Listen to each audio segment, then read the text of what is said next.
नमस्कार दोस्तों, मैं डॉक्टर प्रशांत वेदांत होलिस्टिक हेल्थ केयर लुधियाना से। दोस्तों, आज मैं आपसे बात करूंगा टारगेट बीपी के बारे में। पिछली वीडियो में मैंने आपसे बात की थी नॉर्मल बीपी क्या होता है। दोस्तों, जितना ज़्यादा नॉर्मल बीपी जानना ज़रूरी है उतना ही ज़रूरी है टारगेट बीपी का जानना।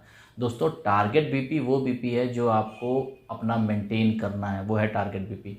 दोस्तों, ये अलग अलग मेडिकल कंडीशंस में हमें देखना होता है कि कितना ब्लड प्रेशर हमें रखना ज़रूरी है अपनी हेल्थ को मेंटेन करने के लिए, ताकि हमारे कार्डियोवैस्कुलर सिस्टम को, यानी कि कार्डियो का मतलब हार्ट, वैस्कुलर का मतलब वेसल्स, हार्ट से जुड़ी हुई नाड़ियाँ, उनमें से किसी चीज़ को कोई नुकसान ना हो। तो दोस्तों, टारगेट बीपी को जानते हैं और जो है आपको आगे ले चलते हैं। दोस्तों, टारगेट बीपी में को जानने के लिए हम पेशेंट्स को 3 हिस्सों में कैटेगराइज करते हैं। पहला हिस्सा वो पेशेंट्स हैं, वो लोग हैं जिनको ब्लड प्रेशर की कभी कोई बीमारी नहीं रही है, तो उनको अपना ब्लड प्रेशर कितना रखना है। जैसा कि वो पहले वीडियो में बताया गया था कि नॉर्मल बीपी है जो है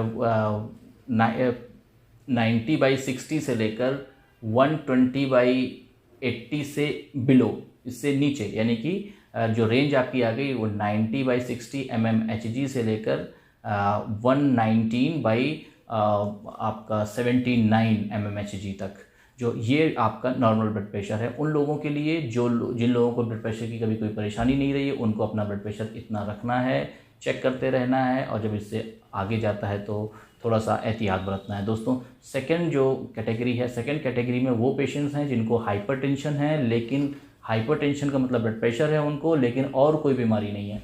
तो उनको अपना ब्लड प्रेशर कितना रखना है? दोस्तों, उनको ब्लड प्रेशर अपना रखना है 130/90 से नीचे।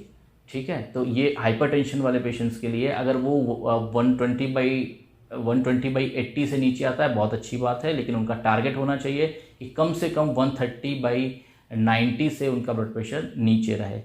इसी कैटेगरी में एक दूसरे पेशेंट्स आते हैं जिनका एक्सेलेटर हाइपरटेंशन है, जिनको 1 या 2 दवाइयाँ लेने के बाद भी उनका बीपी काबू नहीं आता, लेकिन अंडरलाइन कोई डिजीज़ नहीं पाई गई है।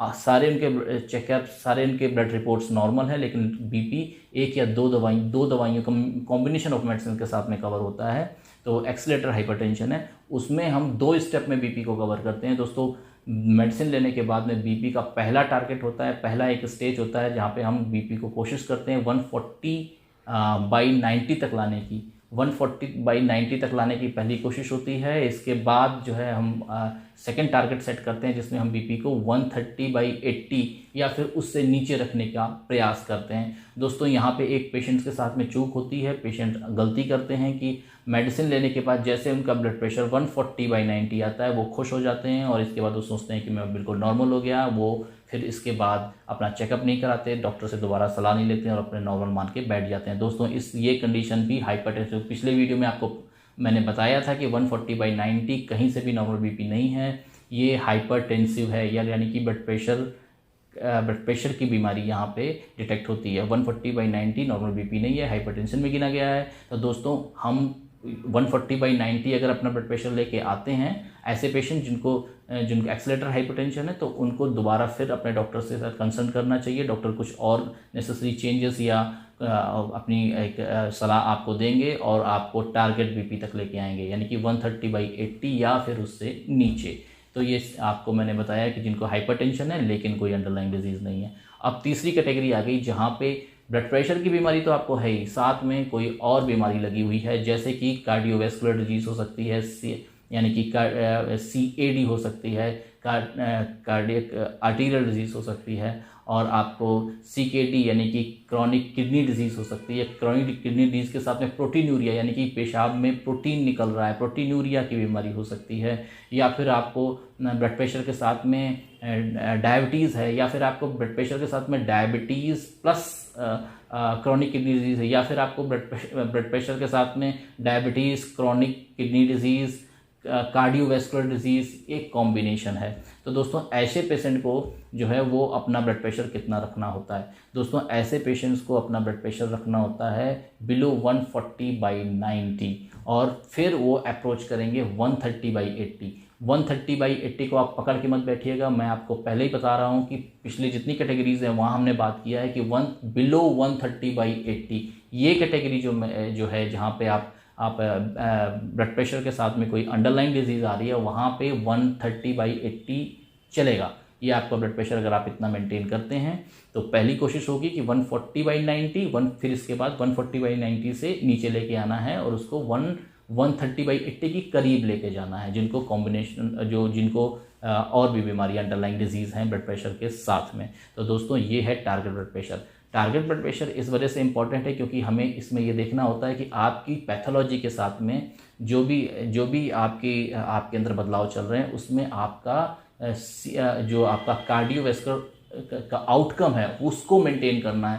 ब्लड प्रेशर जैसे घटता है वैसे कार्डियोवैस्कुलर आउटकम भी घटता है। इस वजह से हमें बीमारी के साथ में ब्लड प्रेशर का तालमेल बैठाना होता है। तो ये दोस्तों मुझे ऐसा लगता है कि हमने बहुत अच्छी तरीके से ब्लड प्रेशर और नॉर्मल ब्लड प्रेशर और टारगेट ब्लड प्रेशर के बारे में बात की है। तो आप इसको समझें और अपने दोस्तों तक फैलाएं ताकि हम अपने उन लोगों को जो लोग ब्लड प्रेशर की बीमारी से जूझ रहे हैं, ब्लड प्रेशर के साथ में और अन्य बीमारियों से जूझ रहे हैं, तो उनको किसी तरीके का कोई कन्फ्यूज़न ना हो कि उनको अपना ब्लड प्रेशर कितना रखना है। तो दोस्तों फिर मैं आपसे बात कर रहा हूँ और दोबारा आपको वार्न करता हूँ कि ब्लड प्रेशर 130/80 केवल एक कंडीशन में जो है वो हम 130/80 को रिकमेंड करते हैं, जहाँ पे ब्लड प्रेशर के साथ में अन्य कोई अंडरलाइन डिजीज़ आपको नज़र आ रही है। अदरवाइज़ हमें अपना ब्लड प्रेशर 130/80 से नीचे रखना है। जिनको ब्लड प्रेशर की बीमारी नहीं है या न्यूली डिटेक्ट हुई है तो उनको अपना ब्लड प्रेशर 120/80 से। दोस्तों जल्द हम हाजिर होंगे एक ऐसी एक इन्फॉर्मेटिव वीडियो लेके। तब तक के लिए नमस्कार।